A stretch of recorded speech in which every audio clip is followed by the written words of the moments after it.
Ang Ebanghelyo ni Juan Kabanata 7.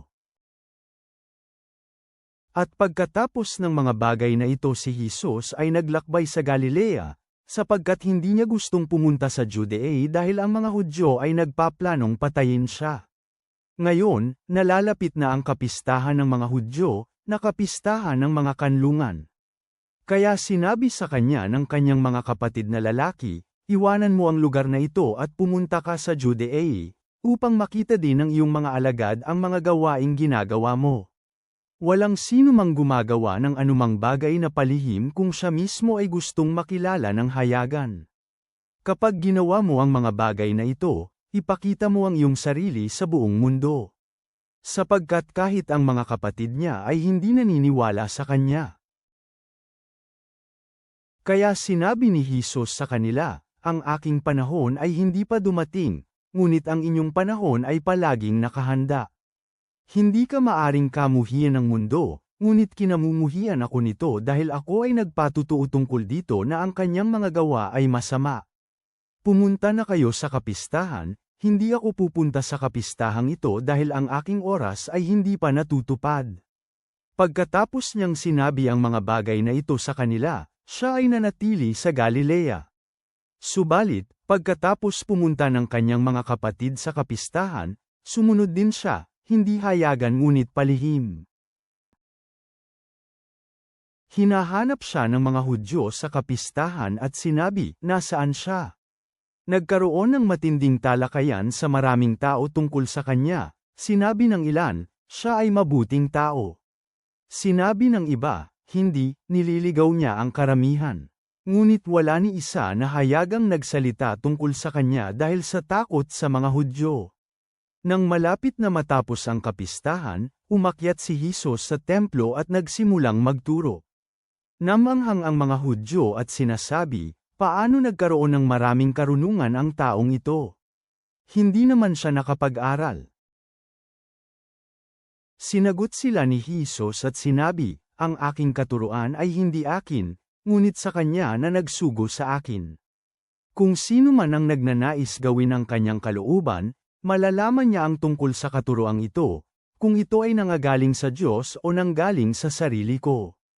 Sino man ang magsalita mula sa kanyang sarili ay naghahangad ng sariling kalulwalhatian, ngunit sino man ang naghahangad ng kalulwalhatian sa kanya na nagsugo sa kanya, ang taong iyon ay totoo at walang kasamaan sa kanya.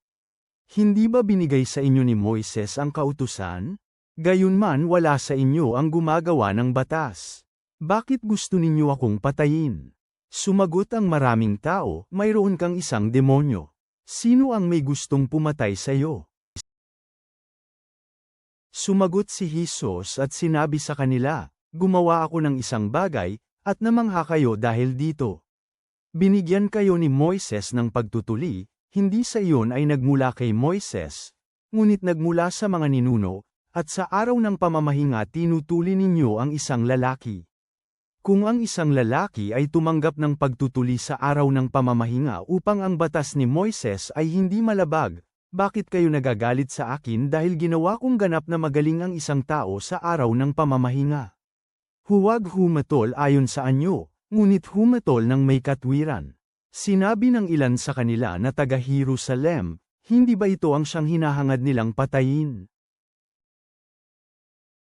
At tingnan ninyo, hayagan siyang nagsasalita at wala silang sinabi sa kanya. Hindi kaya alam ng mga pinuno na ito ang Kristo, maaari kaya?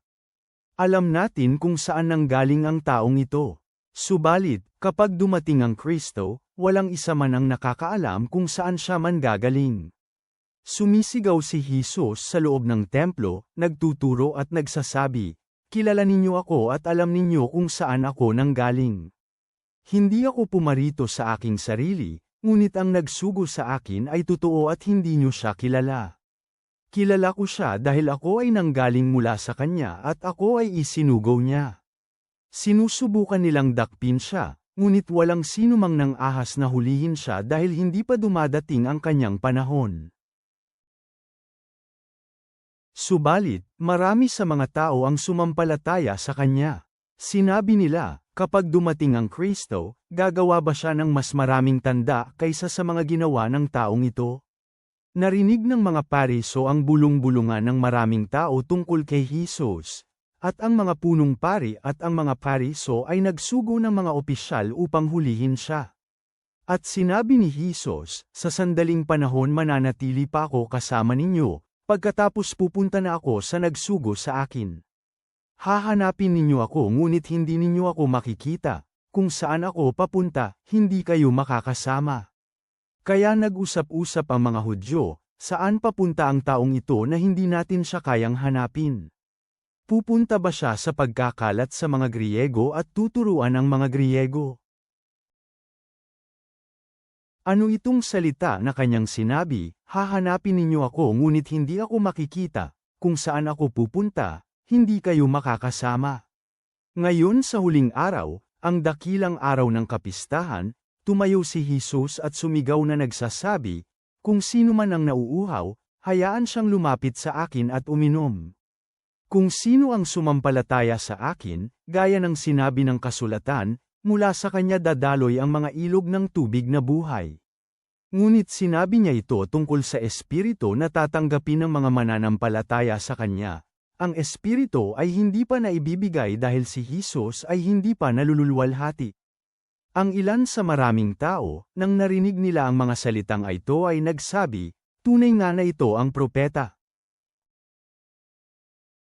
Sinabi ng iba, ito ang Kristo.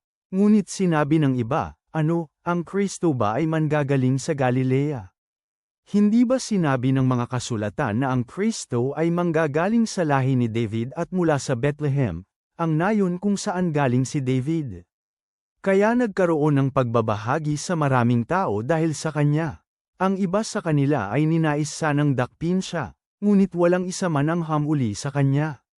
Pagkatapos bumalik ang mga opisyal sa mga punong pari at mga Pariso, na nagsabi sa kanila, bakit hindi ninyo siya dinala? Sumagot ang mga opisyal, walang pang tao ang nagsalita kailanman ng katulad nito. Kaya sinagot sila ng mga Pariso, kayo ba ay nailigaw na rin? Mayroon ba sa mga namumuno o kahit sino sa mga Pariso ang sumampalataya sa kanya? Ngunit itong maraming tao na hindi alam ang batas, sila ay sinumpa. Sinabi ni Nicodemo sa kanila, siya nakabilang sa mga Pariso na pumunta noong una pa kay Jesus. Ang ating batas ba ay humahatol sa isang tao nang hindi muna marinig siya at nabatid kung ano ang kanyang ginagawa? Sumagot sila at sinabi sa kanya, nanggaling ka din ba sa Galilea? Saliksikin at tingnan mo na walang propetang manggagaling sa Galilea, pagkatapos bawat tao ay nagtungo sa kanilang sariling bahay. Ama, salamat sa iyong regalo ng banal na espiritu, ang mga ilog ng buhay na tubig. Ibugso mo ang iyong espiritu sa amin at patayin mo ang aming uhaw sa espiritual. Bigyan mo kami ng katapangan upang magpatutuo tungkol kay Jesus, kahit na may mga nagdududa. Sa pangalan ni Jesus, Amen.